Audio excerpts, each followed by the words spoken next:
તો હું ઉબન્ટુ સીડ્સમાંથી મેહુલ પટેલ.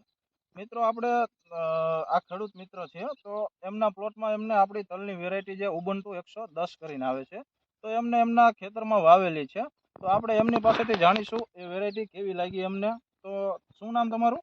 રમણીકભાઈ ભીખાભાઈ, ગામ ચોકડી, તાલુકો ચુડા, જિલ્લો સુરનગર.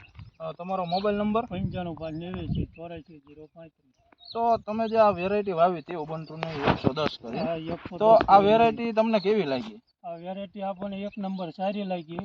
8 થી 9 પણ પાયા આના. અને બધા વળી છોડવા આવા જ છે.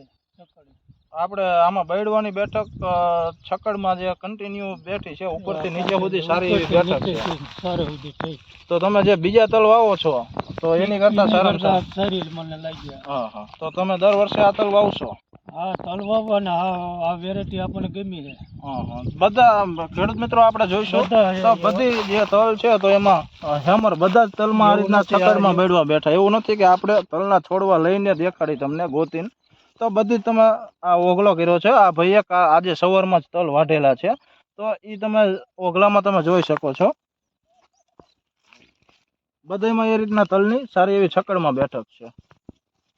તો મિત્રો તમે જે ઉબન્ટુના 110 તલ આવે છે એ તમારા ખેતરમાં એક વખત જરૂર અપનાવો, ટ્રાયલ કરો, અને સારી લાગે તો તમારા ખેતરમાં વાવો. ઓકે મિત્રો, થેન્ક યુ.